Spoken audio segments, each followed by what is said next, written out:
Hey guys, welcome to another beautiful episode of the Billionaire Habit Podcast. And today is probably the biggest, the best, and it should be a Guinness day. It's the first time in 12 years and in over 15 years I am interviewing my wife. Right? First time. Interesting. Ladies and gentlemen, my guest is Mrs. Bisi Akintayo. Thank you very Welcome. much. Namaste. Namaste. How are you doing today? I am doing great. So you lost your dad a couple of weeks ago. I hope you won't cry on this podcast. I was not expecting you to even mention this. So, who is your dad to you? No one has ever asked me that question, actually. But I won't say so much, so I don't begin to cry as well. But to me, actually, my dad, while growing up, in short, there's one question I had while growing up that you have to fill some verification form. And I put my dad there and he said, okay, who is it to you too? That was just an online question and I was like, my hero. And that one is actually... I believe that every daughter sees their dad first and foremost as their hero. So for me, growing up, and my dad wasn't a perfect man. Everybody has their flaws, but my dad was an amazing father. He ensured, like a lot of amazing fathers out there, that we had a good education. And he would say to us that the only inheritance I have for you is the education I'm giving to you. And he would tell us, pray as if nothing will help you to succeed in life other than prayer. And read, because it doesn't compromise reading. Read as if nothing will help you to succeed other than reading. I remember growing up was tough, having a very strict father. And each time he comes back, every one of us would just run to the dining table and carry our books and pretend as if that's what we've been doing all day. And I remember, it's so funny now remembering, because I have a spot on the dining. Nobody competes that spot with me, because when they do, their secret gets leaked out in terms of when you're reading on the dining, I would back my dad and my dad would think I'm reading. Actually, I'm sleeping. I'm not reading. Like, we're talking now. So he's watching his TV and everybody's on the dining reading. Gets to a point I'm tired of reading and I start sleeping off. But my head will neither shake nor my body will shake. I will just be in one position and I've slept off. And how beautiful it was is whenever my dad is coming, I will know. I don't know how it happens.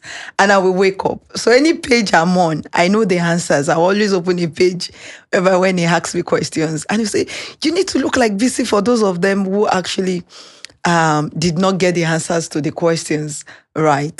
So you need to look like Bisi.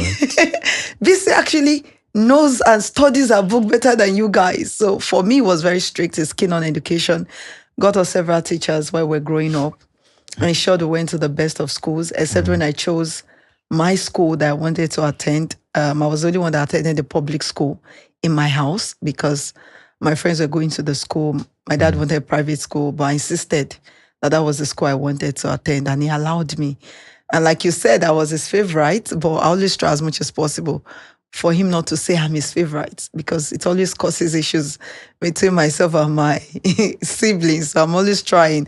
But he was an amazing father. He was a giver. He was a lover of God. He was a man who people loved. He added value to the lives of people around him. He was a value-added individual. There was no one he came in contact with that left the same way they came. But why did you marry me when he said he wanted you to marry me? Why defy him? He was so special to you. You loved this man. Then you broke his heart. Why are you asking these questions? I should have prepped me. I told Joshua to give me the questions. No, there's no question. There's no guess I've had that I give question.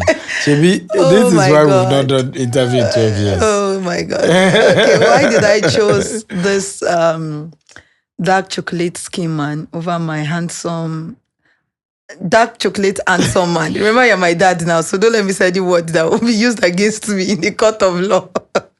So, okay, what happened? I think you get to a stage in life, no matter how much you love your dad, I don't understand how the love for when you fall in love with somebody else that is not your father, which is someone you fall in love outside your parents or siblings, I think it just becomes quite stronger than the love you have for your parents at some point. Really? I believe so. Then also, while I was growing up, I did not understand so many things about my father. A lot of us just felt this man was just strict. When people talked about my father, about the good things he was doing, Yeah. I wasn't seeing so much of the good things he was doing. I was seeing so much of a very strict and hard man, a man that was so difficult to really have a conversation with.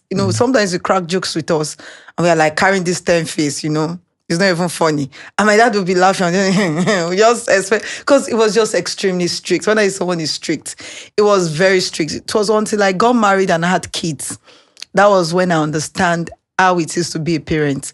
I appreciated more of what my father was doing. So while I was growing up, to be honest, in as much as I loved my father, but there's this period that because of the strictness, you still find a way that, sometimes you just want to stay away from him at times. So are you saying you wanted to be rebellious intentionally? I did not want to be rebellious intentionally, but you stole my heart intentionally as well. So you came along the way and you took me away from the love of my father. So I wasn't a rebellious child because I've always been that child who doesn't want to get my dad upset. Your dad put all that blame on me. He felt that it was me that definitely must have. I know that's the issue with when somebody has a stern, a choleric tendency, and then the other has a flake tendency. They would think the choleric guy is the bad guy. Till your dad died, I believe he still believed I was the one that probably forced you. No. Without knowing that it was his darling, beautiful daughter that just was mentally rebellious. That it is you I married. Forget my father. But like I said, actually, honestly, I feel that it gets to a point, no matter how much you love your daughter. Because I was willing for us God to obey him. I mean, if he says no, no, I wasn't willing to. Yeah. But I'm glad that I'm glad too. And he was happy in his later years. Yes. And when he saw that, oh yes, she actually did not obey me, but it turned out for our good and became a proud father. Yeah, he said so. During our 10th anniversary, I watched him when he said, well, where I did wrong, God mark it right for me. And I'm happy that you took good care of him, myself and you, we took good care of him before he passed on. Especially you, actually. Children. Especially you, because to be honest, I think I was sharing it. I didn't even think of my dad's 60th birthday when you thought of it and you said, let's go get somebody a good baker who will bake a nice cake and very lovely cake, and we should go with a cow because my dad doesn't celebrate birthdays. I think I picked that from him. So because he never allowed us to celebrate our birthdays, I never saw any reason why I should celebrate birthdays. So for me, I didn't even think about it because I know my dad is not a birthday fan. So when you did that, it made him to do something small. And that was how we could get a picture of my father. So, otherwise, we won't have had any picture of him. During the burial? It was, yes, during the burial, because it was the birthday that made him to decide to make the decision to celebrate his 60th birthday, because he was so happy, he was excited. And imagine if you did not intentionally do that. It means it would have been so difficult to have a picture to use for his funeral. So for me, I'm really, really excited because for you, there are very few men who would do what you did actually for him. And I remember him saying to me several times, oh, he wants to speak with you. You're always traveling. And why he came to our house in January then, it was majorly because he was saying to me that he has not been able to speak with you for a while. And you're always sending him money. And it's so not nice for someone to be sending him things and he will not be able to say thank you. And one thing about my dad is that when you give him a pin, he appreciates you as if you have given him the whole world. Even if he can, gratitude. Even he has a heart of gratitude. So he came all the way. And I was saying to him, Daddy, the distance is far. I don't want you to come. I was the first person on my birthday. Yes. And I was glad when I shared it with you, said, why not? I should allow him to come, because I was looking at distance. And I was glad it happened, because if it had not happened, if he didn't come, I would have regretted it as well for the rest of my life, because I never knew we had limited time. I felt we had a whole lot. Like, we had so much time together to spend. And I've even imagined him at our son's graduation in secondary school, in the university, his first grandson. You know, I never knew we had short time. So I want to say even thank you to you, because you were really, really amazing. Even days we had not come back together, you asked me to call him. You know how to, you might not be the person calling the whole family members, but you know how to push me to ensure that I'm staying in touch with my family, even when I'm like, no, I want to just be on my own. And you were like that glue that was holding both myself and my family. And that was amazing from you. I think we spent so much time talking about. Yeah, so one more on your dad, the burial. I'm telling you this for the first time. Your cry made me cry during the burial, Pascal, when he was, and what was scary for me was, I was like, what will happen the day I die? Well, no, don't talk about this one. Biko. Let's remove this topic. And then, if Bisi will be like this for her dad and be so much pain for her dad, I was like, when I die, what will happen? We shouldn't go to that topic. I think that's all I'll say. Let's stop that topic there. Okay, let's just end. It should be end of discussion, because we are not talking. That's going to be in about maybe. Yeah, I want to live long. 70, 80 years time. I'm not even joking about long. I want to live long. But I don't want to talk about it. And I believe you live long as well. Absolutely. I believe. But I don't want to do 120. 100 is enough. 100? Because I want to look beautiful. And when I'm old. When I'm 120, I won't be fine. So let me leave it at 100. You can do 120, no problem. 100 is okay by me. So you met me on campus. I was your mentor. I was your pastor before married. And then you saw me do business from campus days. I mean, I used to sell popcorn. I used to do a lot. Did you ever believe I was going to be this successful? I knew you would be successful, but of course, I didn't see the picture of this successful, actually. Let me be honest. So why did I say I saw the picture of success? Was because we were already doing, you were already doing some exploits, though it wasn't leading into physical cash. And based on the fact that I have a father also who was in the line of business. Yes. So I believe also helped my belief system. Okay. Because today business is up. Tomorrow there's some crisis in business as well. Then I've also gone through some fair share of, in terms of not being able to, like I tell people, I was born with a silver spoon, but I didn't grow up with a silver spoon. Yes, because my dad was in customs and he resigned early in life. And even 3 years after I resigned, they were still paying him with the hope he would come back, but he never came back to customs. And for me, then he was actually even managing, he was in charge of the border. So my dad was there. At a point, my dad had cars I couldn't count. The cars that picks me up in school in the morning is not the one that will pick me in the afternoon. Shots is Comptroller Kolade was saying it, that at a point he had over 20, I think, was it the one, or I think one other person he raised, Uncle Moses, was at the point my dad had over 20 cars at a point, because he loved cars. So for me, as at that time, we were doing fine. He left custom side businesses. A lot of issues back and forth happened. So I think also helped my belief system in you, because I had seen him failed a couple of times. and it get back up as well. So for me, seeing your own fair share of failure as well was not something new to me. Because I had already gotten a bit used to it. And the fact that it's not just about failing, your failures, it's about the fact that you were always able to rise up again.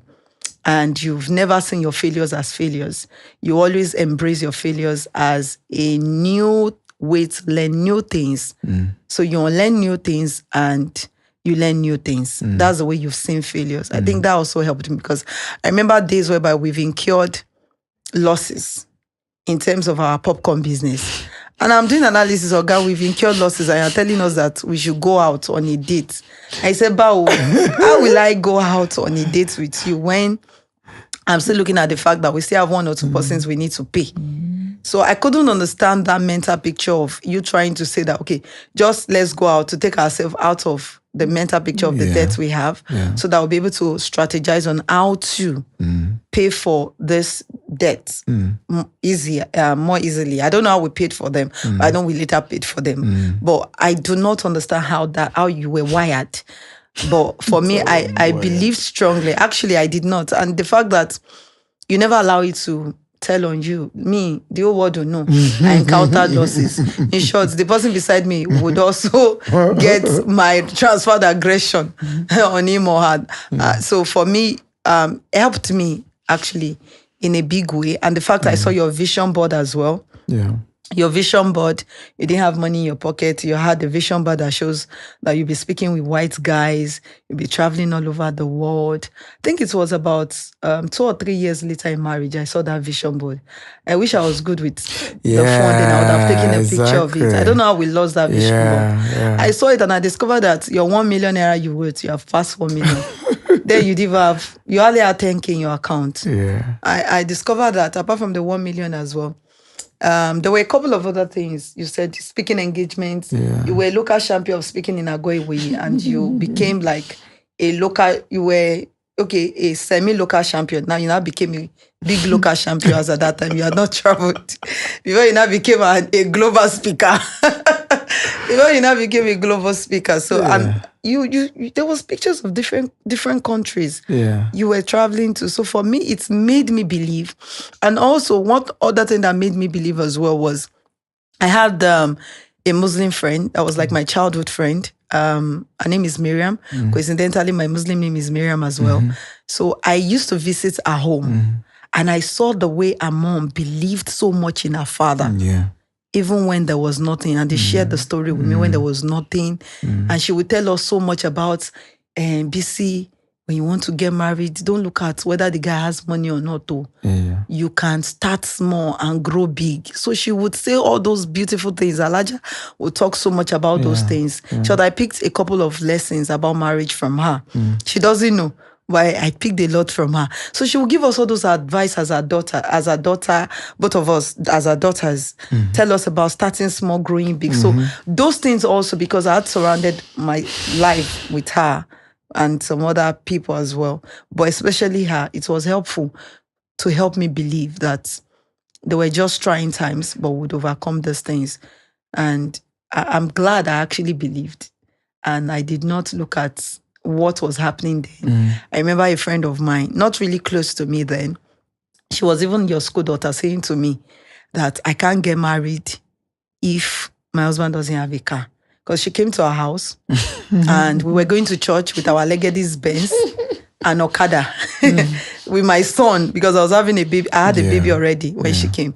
So we're going to church. I did not see all those things actually. But I remember saying that, what if the guy already had a car and had all this money and you got married and he lost everything? Yeah. Does that mean the woman is going to file for a divorce or what? Exactly. And you have kids. Because things happen in marriage. Nobody predicts what can happen tomorrow. But we always pray for all the good things in marriage anyway. So for me, actually, I didn't see marriage as you must have a car, you must have a house, you must have the best of clothes. I did not see marriage as that. I saw it as a place of honor, a place of communication, a place of friendship, a place of everlasting institution, and the fact that I believe at that time as well, hope I'm not talking too much. No, please feel free. I believe at And that you know, time. by the way, I hope you know I enjoy you listening to you speak. Oh, I really do. thank you. Now I'm blushing. Okay. Particularly because you help me to a lot of what has happened in time past. I'm not able to capture them the way you capture them, and it helps me to reminisce, look back, look at what I did right, and how one can be. Because only a fool loses his winning ticket. How one can be conscious of this way. How we started. This is what we went through. This is what kept us. You know. So I enjoy listening to you. So please go ahead. Thank you. So for me, let me just wrap it up there. I believed in you because you started getting baby results, not that you were saying it.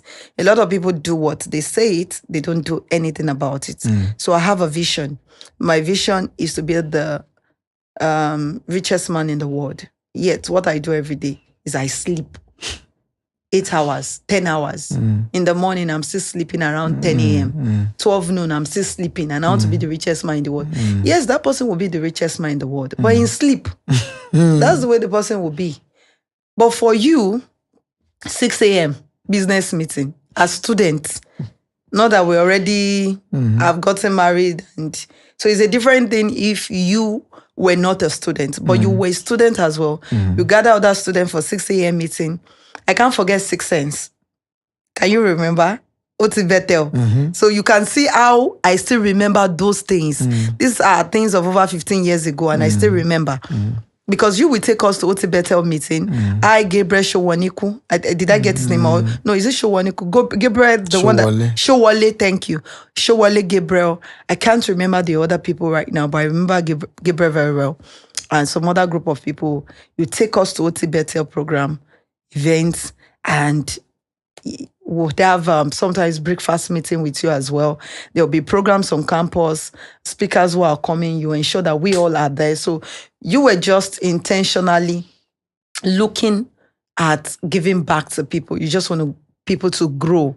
It's not as if you want anything. Just love to see that people are growing in terms of their intellect, in terms of their spirituality as well, because the church part as well was there. And you were not compromising discipline in terms of, oh, she's my fiancé as at that time. This is my wife to be. So, you know, if you get late, the rule doesn't apply to you. So because I don't also want to get embarrassed, I ensure that I don't come late for meetings, so I don't have to kneel down. Your most embarrassed moment, you know, me being your leader on campus and yet we're dating. What was the most embarrassing moment for you? I won't say so much about my embarrassing moment because I also knew how to play my card well in terms of number one. I think the only time I knelt down was once. And I didn't feel embarrassed. We used to have a rule: if you come late for our meetings, yes, you will kneel down. Yes. So I think you were late once. I was late once, and I never came late again during your tenure because I did not want to kneel down. That would have been more embarrassing. Yeah. So I knelt down, and because I wasn't the only one kneeling down. Okay, so that helped you. That helped me. Then also, I'd also. But did you feel I should have allowed you? No. I never felt that way. Actually, funny enough, I never felt that way. So that's why I can't really say it was embarrassing for me, because I never felt that way. I knew that. I think early in life, I'd known that there's a difference between business and romantic relationship, leadership. Leadership and romantic moments are quite different. So I can get back to my house and we iron it out, and I did not give you food that day. Now we are back to so you are getting your payback for what you have done. But at that moment, I'm not embarrassed. You never did. I wish I did right now. Remember, when I fired, I wish I did actually. If I had not given you food when you told me to kneel down, you would have known that what you did touched me. But because now I wish I really did that actually. So you know that next time. So after you have done it, you now say, babe, now sorry. Treatment. No, don't do preferential treatment. But you didn't tell me sorry now. You're supposed to tell me sorry. When we get home. Did I tell her that sorry? You didn't tell her that sorry, but because I'm your babe, you were supposed to say, babe, ma shebe mo. But next time, to how about when I fired you? When you fired me?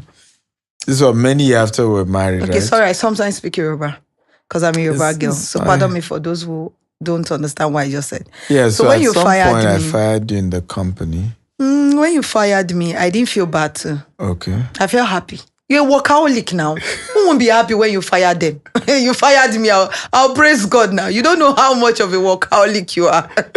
So rather than feel bad, I'll feel happy, to be honest. Because I'm delivered. I'm delivered, but God has saved me from this, my boss.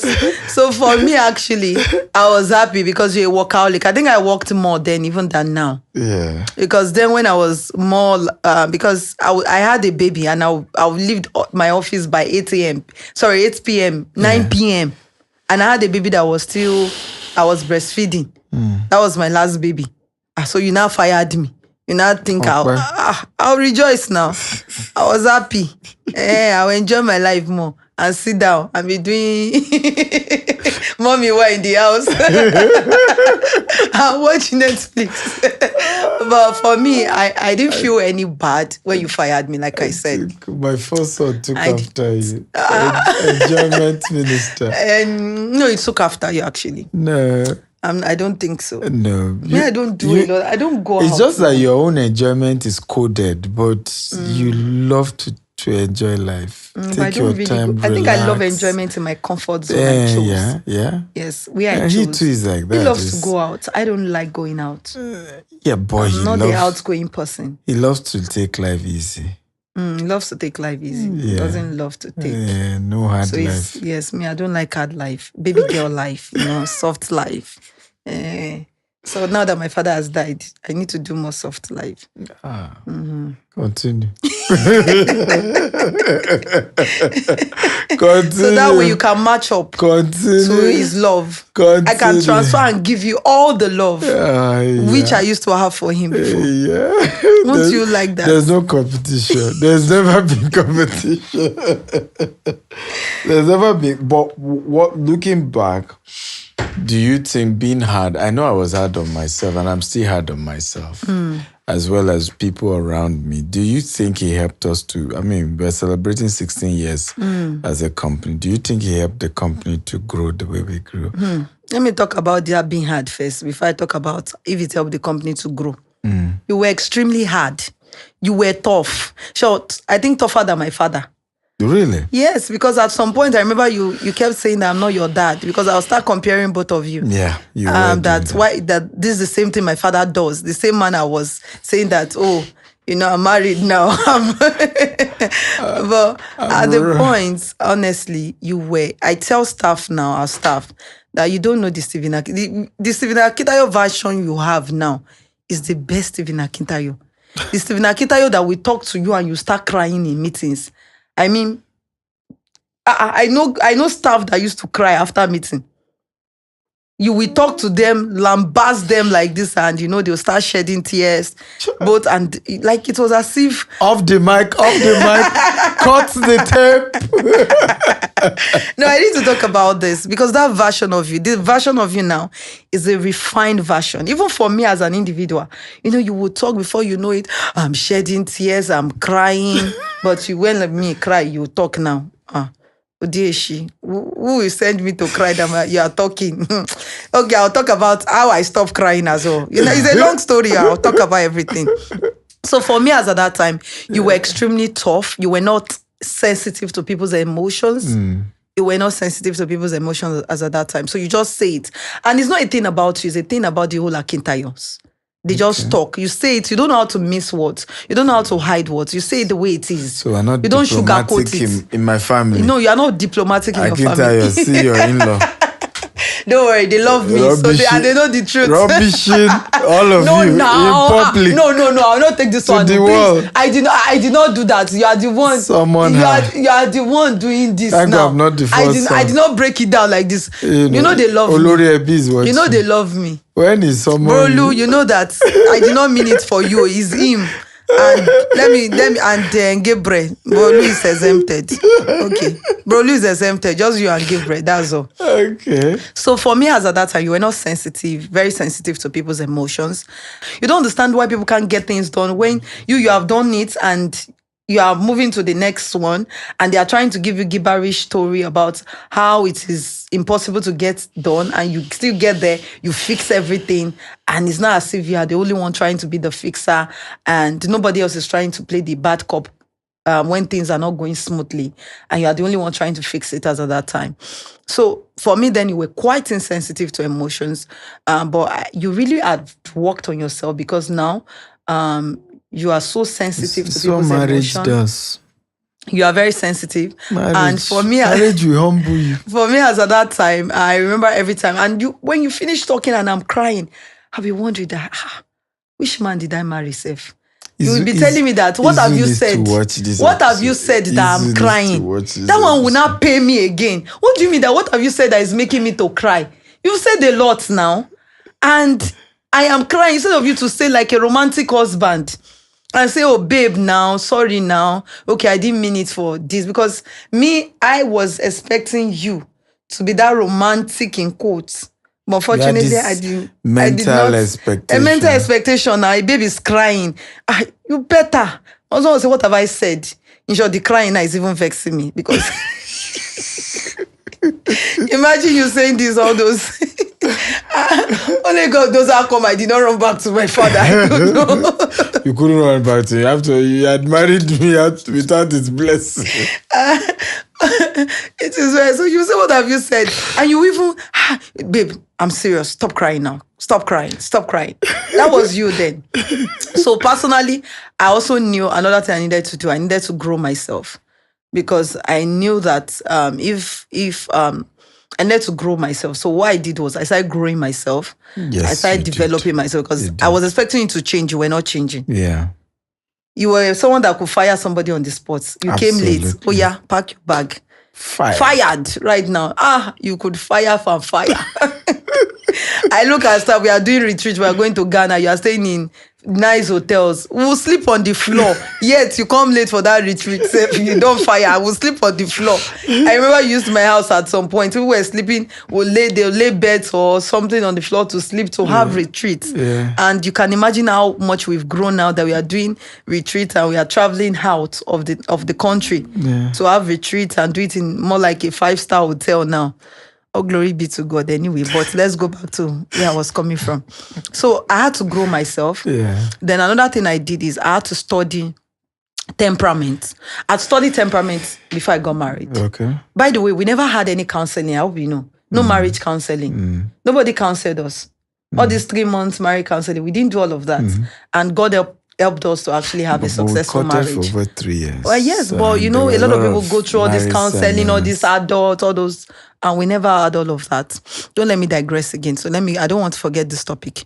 So I remember learning about, the question, I remember learning about temperament as related to marriage. And I remember I stumbled on a video on YouTube, because I watched a lot of YouTube videos then. And the video of this Ghanaian pastor, Adelaide Mills. So it really helped me a whole lot. We've never met, but a video actually really helped me. This, thank you for helping my wife. So I watched her video and she was talking about her husband. The temperament was exactly like you. Yeah. Oh my God. How she will cry and cry. And you know, when she wanted to travel to I think US or UK, when her dad wanted her to go and study there, and she took her husband out with her own money for, I think, a lunch for her to talk about it. And the pastor was saying, because he's also a pastor of our church, and the pastor told her husband told her that, no problem. If you go, it means this relationship is over. It means we have to break up. The money she paid for the meal. And she was shedding tears. So she said several things, how her husband was just exactly like you, the same temperament. So she was talking about our temperaments gets to play in terms of marriage, and spoke about the different temperaments. And I remembered also my own case where I bought food for my husband that both of us will eat. My husband has had a very, very tedious day in school. So I bought the food, took it to your own hall, to your room. We're dating then. We're dating, yes. Took it to your room. And I just got back from home as well, and I had some money. I said, okay, the best restaurant. I bought food from there, amala and jollof rice. I'll never forget. And Amala and jollof rice. yes, you have forgotten. I can never, ever forget. Bought amala and jollof rice and kept it in your room. I think I now stepped out, so you came back before me. So I was supposed to eat that meal and go back to my own lodge, my own hall. Yeah. And it was supposed to be our dinner. And when I got back, you had started eating. Yeah. So I go hungry. Start eating the amala. Yeah. I got hungry that. Why didn't you wait for me? Because I love that we eat together. Yeah. And you say, oh, sorry. I would have waited. And I said, because of this, I'm not going to eat this food again. And I got hungry. Yeah. And you did not tell me sorry after that. But and you ate the amala. You ate the jollof rice. You ate amala. You finished everything. But I said sorry. One sorry. Are you supposed to come back and pet me and make me feel like, babe, sit. Thank God we're having, this is our first time having this kind of conversation. I'm not sure you have heard this before. You're supposed to come back and pet me over and over again. Babe, sorry now. Yeah. That's the way you're supposed to do. Yeah. Thank God that you have changed anyway. But I expected that. So when I was watching a video, everything was just gelling and helped me to understand temperament as related to marriage. Because I feel my husband, several times I'll come to you, do you even love me? And you'll tell me that, what do you mean? That gets me angry. What do you mean? Because I'll look at this man. That gets me You don't show, because you don't show it. You are not a person that shows love. Yes. You don't show love. Because what I expected as love is, you come all the time, tell me I love you. Yeah. Even when I tell you I love you, you don't tell me how beautiful I looked. And people will be telling me I look beautiful. And I'll be wondering. You're looking beautiful. Thank you. Okay, just jokes apart. But for that time, you couldn't even say you're beautiful. I would tell you you look handsome because I expected that you will reciprocate when I tell you how good you look. I love you, but you won't say those things. It was heavy in your mouth. And it was always... Why did you marry that guy? Because the guy you're describing now, even me, I can't marry him if I were a woman. I don't know how he stole my heart, actually. I don't know how he stole my heart. With all this bad attitude. With all this bad... But I've forgiven him, Sha. And he has repented. It was love. Sometimes love does not see some things. It doesn't see some errors. God forbid. And also, but you know that we didn't get married based on love as well. Mm-hmm. We did not marry, we did not start the relationship based on love. I think we grew into love as well. I was just... I told you how it all happened, how God told me, even when I did not want to say yes to your proposal. So God told you I was your husband? God did not come down to tell me, but had an inner peace, even when I did not love you. When you prayed about it? When I prayed about it. Okay. Because there was no love at first sight. God there was no love at all. God didn't tell me you are my wife. So I prayed about it when I saw the signals. When I saw the signals, actually, that you were going to ask me out. Yeah. So I knelt down and I prayed to God that man that is a workaholic, that man that is not romantic. Hey, I don't want a man like this that is a workaholic, that is not romantic. He won't give me flowers, all those things. I did not want that. You were too much of a workaholic. But funny let's enough, come back to felt the question now. I felt you were too fragile for me. Yeah, but same way, I prayed about it. I had inner peace, and I also looked at, because unlike you, I knew where I was going. I was too sure I was going to be exceptionally successful and famous. And so I needed a woman who could complement that. Could, one, help the home front. Two, could have the patience and the temperament to hold things together, which you had all of it. So for me, it was also based on, I was too sure this person was... in fact, the word I used was, I will live long if I marry this person. And I don't have regret. Thank you. I appreciate. Yeah. So let me just wrap up the question. Please wrap up. Thank you. This is not the usual podcast. Okay, it's your usual. It's not the usual. But go ahead. I'm a man that I'm comfortable being vulnerable. If I laugh when people try to analyze my weakness or make fun, I'm like, I'm my biggest critic, and I'm good with it. So I'm comfortable with my. I'm comfortable with. I'm conscious of my flaws. I improve, and I keep improving the best way I can. But I love to laugh at my weaknesses and myself. And I think those who don't know how to do that, shame on them. It's not me. Right? It's you that you are, dancing makosa on somebody else's weaknesses without looking at your own internally that really has an issue. Yeah. I agree. Nice. I've picked something. You wanted to wrap up? Yes, I wanted to wrap up. So for me, I would say to even anyone out there, rather than trying to change your partner, try to be the change you desire. So I stopped trying to change my husband. Then I had mood swings a whole lot, Yeah. Oh my God. Right now, I can enter a mood and, everybody should be moody like me. I don't want you to. I'm not happy. You shouldn't be happy. Why should you be happy? I'm sad. And you want to be happy for what? How dare you? How dare you be happy around me? So I had to really work on that as well because early in marriage. And I think my toughness helped you to work on yourself because one of the things I realized when I got my first 2 weeks in marriage was terrible. It was one of my worst. And are you serious? Yes, it was. Seriously? It was. You never told me. I love to brush my teeth in the toilet. My toothpaste, my toothbrush is in the toilet. Remember, don't talk about that.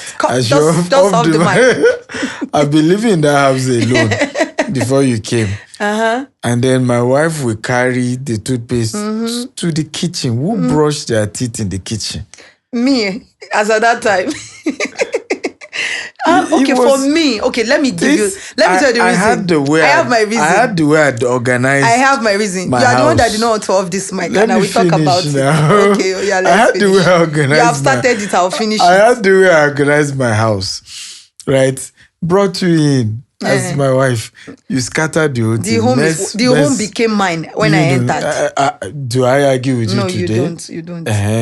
You live in Banana Island. Me, I live in US. I used to be Dubai. 2 different houses. My own house, my house. Your house, your house. It's my house. So when I come to Nigeria, I don't have a house. I'm squatting with my wife because you even see me in the living room. I'm in my corner. I don't want to pass my man. But one of the things that I realized was at some point I made up my mind. I said, look, this woman I mood swing. If when I go to heaven, I will give account how I live my own life. And I'm no longer responsible for how you feel or how you don't feel. I'm going to live my own life to the fullest. Right? I'm not going to wait for you to catch up with my own. I love to travel. You don't like traveling. I love. I don't think of cost of money to do anything that is required. My wife think of cost. Even the cost can give her mood swing. So I had to make up my mind. I have to live. It's one life, not two. And the death of my mom had taught me that you can work so hard and be a good person and just die at a time when you're supposed to reap the fruit of your labor. So I made up my mind, I want to enjoy my life, And I think at that point, in my own opinion, you had to realize that, look, I am the one losing. The way I saw it. And you intentionally went out to begin to work on yourself as well. That's what I noticed. I agree. But I'm going to start from that toothpaste before I continue. So the toothpaste, I don't do it anymore. Of course. But one thing I love. You're a big woman. I'm a big woman. So as at that time, one thing I love is I love a bathroom that sparkles. I don't want to see even to the wall like a stain. Yeah. It gets at me. I don't know. But your it makes my body to begin to cringe. They've changed me actually. Those children, our children, in short. So it makes me feel. So for me, I don't want to enter, and it can affect my mood for the whole day. Yeah. So that was why intentionally I was going to the kitchen to brush because maybe you had used the bathroom, the wall. There was no big deal. It's just soap on the wall, just to take water to wash it out. But I don't like it. Okay. I want you to use the bathroom and clean and make sure everywhere sparkles so that I come in and make it sparkle as well as at that time. But everything has changed anyway. But like you said, I intentionally had to grow myself because I discovered that we're both beginning. There was a time that we had, there was a friction. I don't know if you discovered it, but I discovered that there was a time, there was like a bridge kind of in the marriage. And like I said, I wasn't going to tell my husband to work on himself anymore. I knew I also had to work on myself. So I knew we're becoming, there was distance in between us.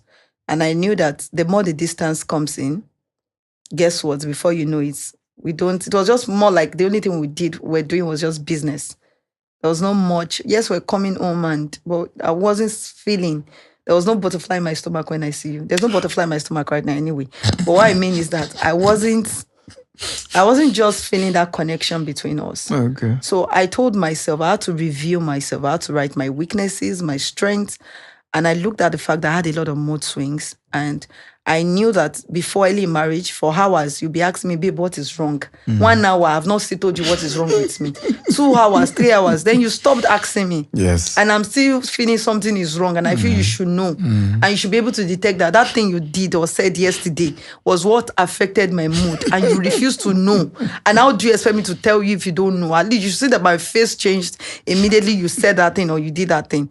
So I had to tell myself that talk more, communicate. Even if you will scatter ground, even if both of you will shout and break this roof, then I had to find a way to know how to communicate as well.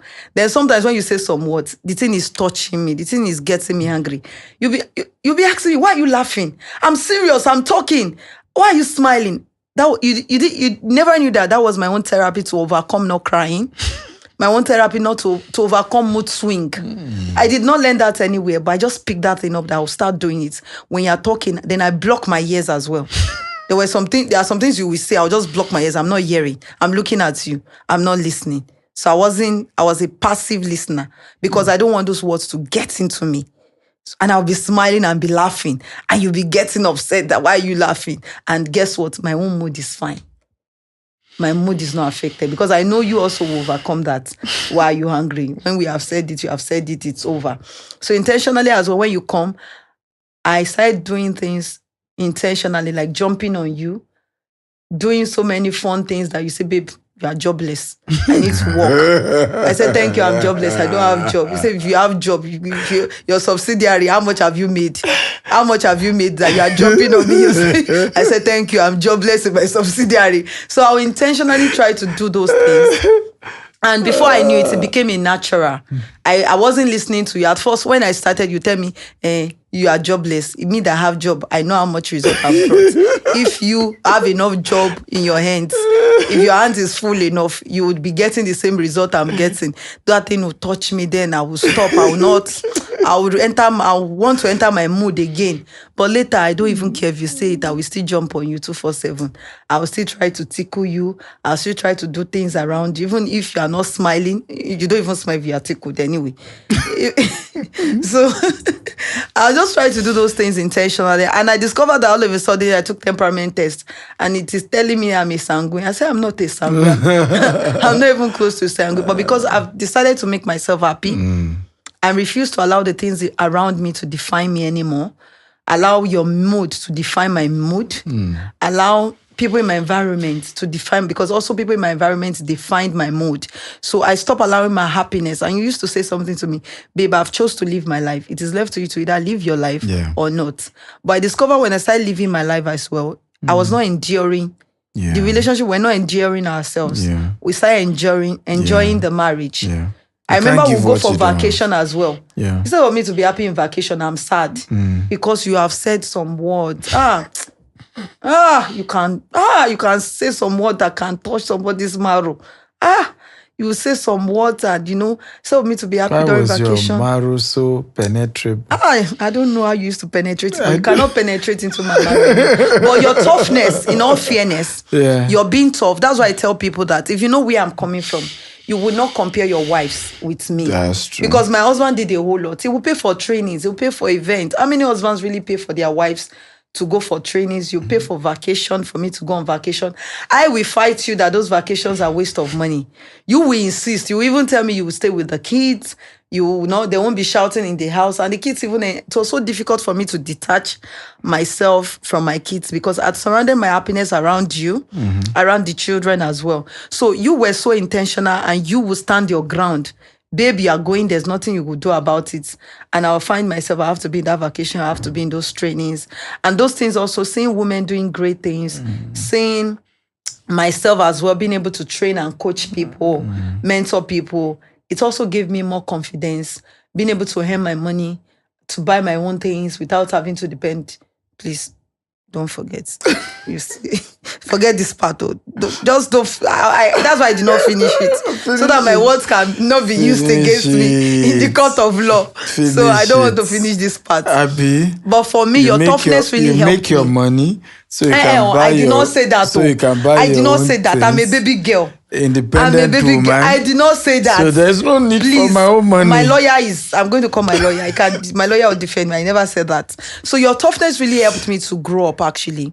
Yeah. I've really grown over the years and I'm happy for the growth that I've accomplished, because if you were not tough, if you were still trying to treat me like the baby girl, I believe I won't have grown as much as I grew.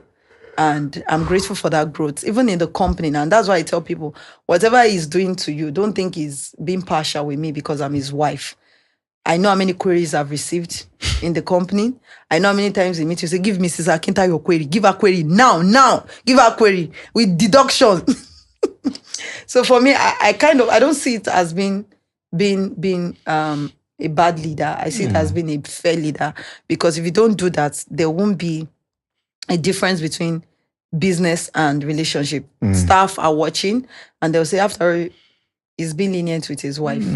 So why is he not cutting us some slack? Is it because she's his wife and all of that? So I also believe it has also helped staff as well, to be able to. If you were to marry me again, will you want this entrepreneurial, crazy guy, brutal, and knowing all that we've been through? Because your session, I probably have to bring you again. Thank you, sir. Probably do 4 or 5 sessions, because we've not even touched 10% of the various aspects. So will you do this again? Will you go this journey with me again? It's only a blind man that will say no. Yes and yes, I will go on this journey, because I've seen the worst parts and I've seen the sweeter parts. So, of course, 100%. I'll go. Are you sure? Yes, 100%. 100%. No, I'm not mixing words. I'm not saying because we're on a podcast. 100% because you see a lot, you hear a lot. In as much as I don't try to compare people, I don't compare people with my husband. Yes, my husband might not be the only person. You are not the man that will come to the kitchen and help me wash my dishes, even early in marriage. And even when you try it and I complain once, that's the end. You will never do it again. That is you. You try to wash it and I say, why didn't you put the plate in this plate? Why did you keep it here? Why did you change? You only changed our baby's diaper once, remember? Because you complained. Because I complained. Now, why did you change diapers and you left it on the table? There's a trash can, for goodness sake. So because of that, you never change his diaper ever again. That's divine. So for me, the only thing is I'll just change a little part. I'll change a little part of being the emotional part for early in life. But of course, yes and yes. Let me add this for women who are watching. Please, don't try and change your husband. No. And for men watching, don't try and change your wife. Right? People only change if they want to change. And I think the whole process of I want to change him or I want to change her is really, really what messes up the home. Messes up the marriage. Yeah, it's really what messes it up, right? Focus on changing you. You have control there. You have power there. But trying to change the other party, it won't work. 100%. It never worked for me, actually. Yeah, it won't never work. Worked for me. And it didn't work for me either.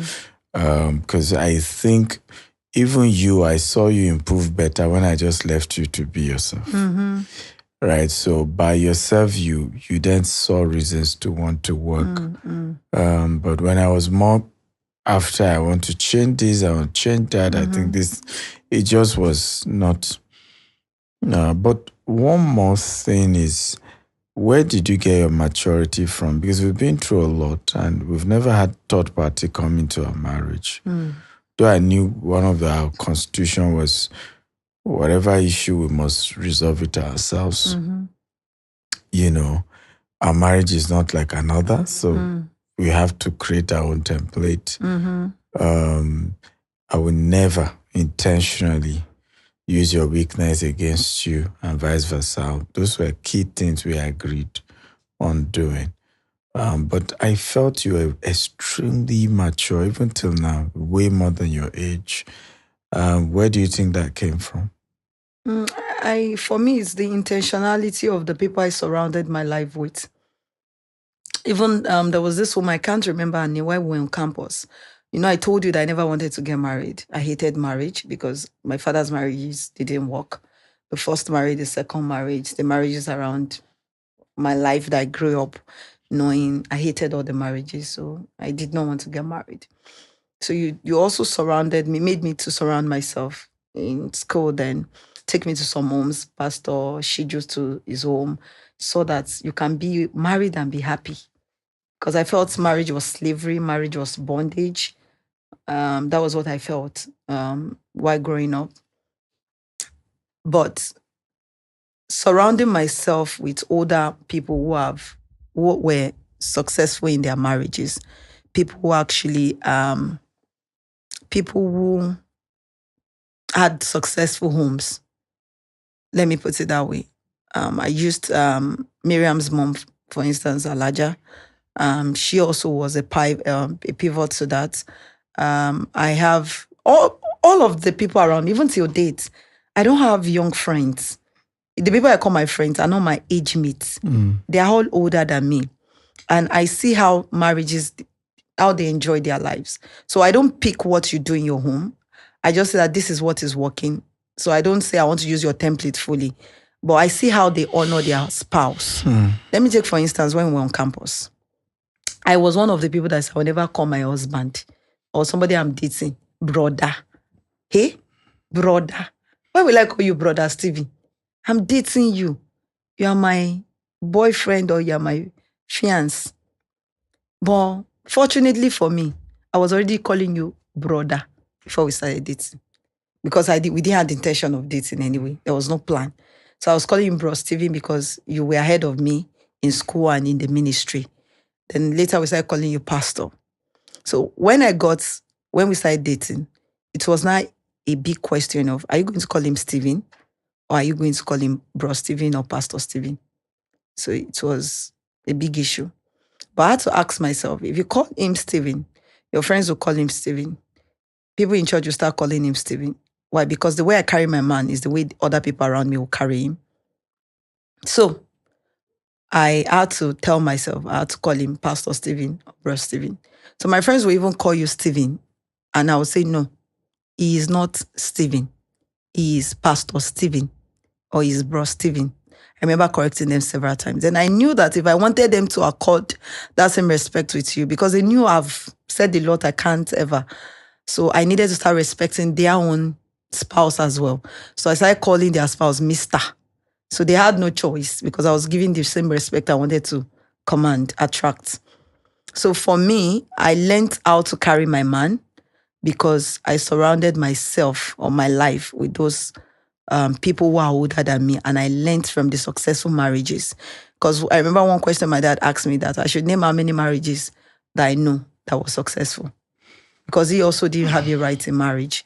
But later years, thank God that he reconciled with my mom and he had an amazing time with her, even though they were not really staying together, but he had an amazing time with her.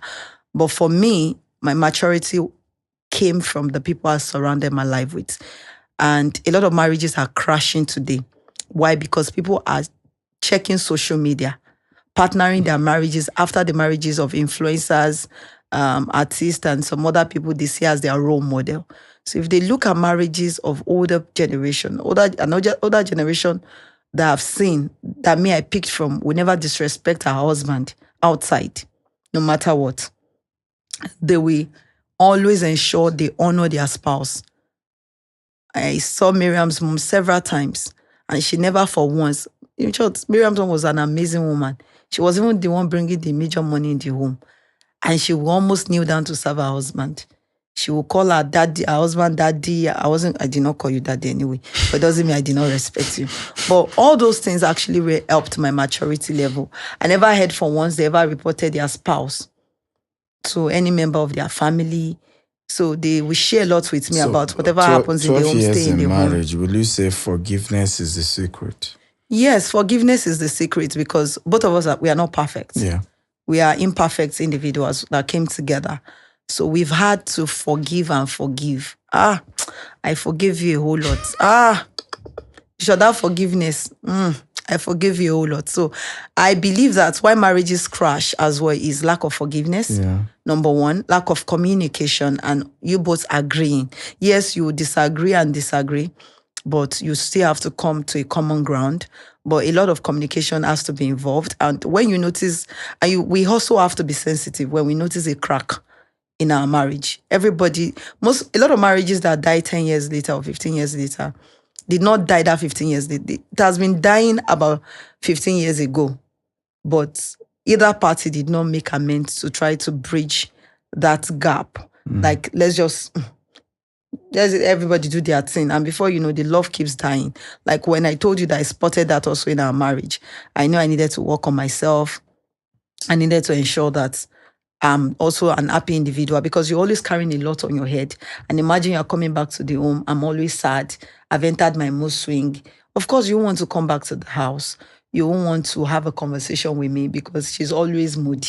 She's always moody. So nobody wants to come to a moody house. So I told myself that as well.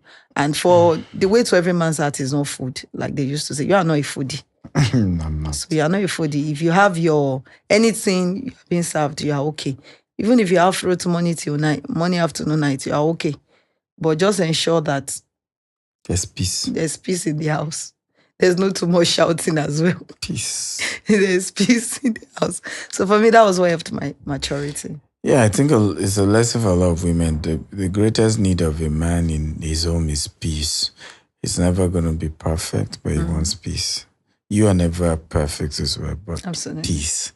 And this is a disclaimer. We're not married consultant or counselor. Absolutely. I'm never one. We just share our stories. For me, it's just a gist. The reason I started this podcast is just wanted to have gist with my loved ones and with people I look up to. And it's important to know that there's no game to... we're not perfect in our marriage. We're constantly working on it. We have our flaws. So very, very important to do that disclaimer because I see a tendency where people watch people on social media and they come out and say, oh, but they've been presenting this perfect couple and now we're disappointed. We had this, we did this, or they're divorced or they're separated. I think everybody's marriage is different. There's no two same marriage. There's no two same templates. But people are free to share their stories and what works for them.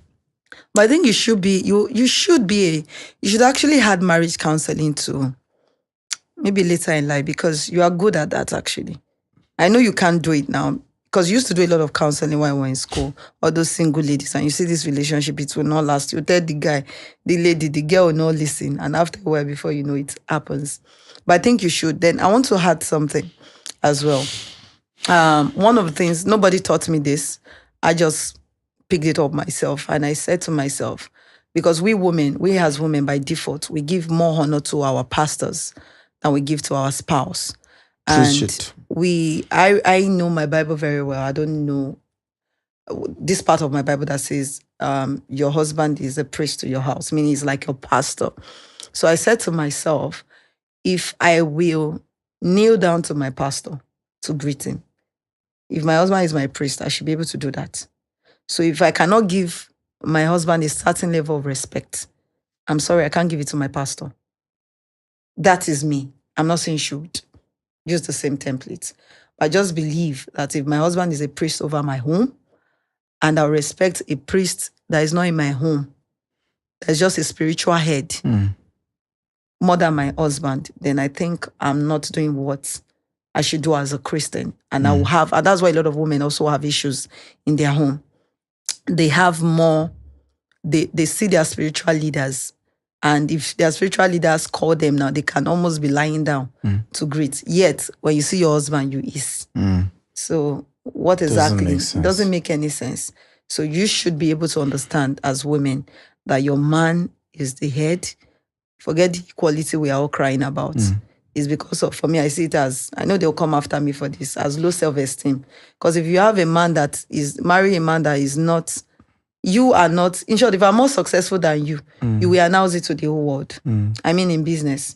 So you are not in any way intimidated by my success. So there was a time I remember what I was making was paying the bills in the office when we had a little issue.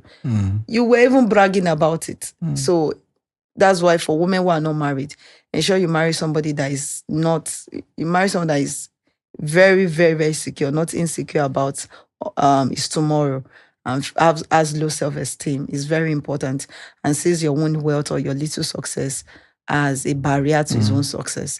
So for me, please honor your husband in as much as you're going to honor your priest. Thank you. We could continue, but we have to stop. Thank you for coming. First time in 12 years. We should do this more. But for me, I've been reluctant doing it because I just didn't want to create the impression of we're a marriage consultant or marriage counselor or anything. And I'm very authentic. We are not perfect. So I see that sometimes you unconsciously create that perception where people then build their entire life around you. When even you are learning every day. Absolutely. And figuring it out every day. And but thank you for coming. I appreciate you. Thank you for putting up with me. Thank you. This 12 for years. managing me as well, my excesses. And I used to say, and I need to say, people see me as the nicer person. Like I'm in terms of being nice, I'm more nice than you are. But people don't know that. My husband is, I tell people, my husband is, he can't just be like, but is the nicer part. I mean, is the nicest amongst the two of us, or is it the nicer? Don't abuse me about the English I studied now in school. So, but you're actually nicer than me. Being nice is not about humility. People mistake that. I actually give it up. You have higher forgiving spirit than I do. Don't offend me. If you offend me, well, I might not just talk, but my husband is really an amazing person. So don't say that, because she's looking quiet. No, it's not by that. I know him, I know me better. So I know who is very nice. But thank you for who you are. Thank you for all you do. Thank you also for putting up with me. Thank you for all you do for the family. Really grateful. I have come this far by the help of God and by your maturity and love. Thank you. Oriofe, please send my account details. Thank you. For what again? For this, thank you now. Let's follow something now. Well, that's the end of a beautiful episode of Billionaire Habit Podcast. The lesson here is that you have to manage the stakeholders in your life, be it your spouse, your associates, your family members, to really build wealth. If you're going to be a billionaire or build wealth, you have to manage your stakeholders. Absolutely. It is very expensive, to have crisis internally. It doesn't help to grow wealth. Peace is one of the secrets for wealth creation. We love you. Bye-bye.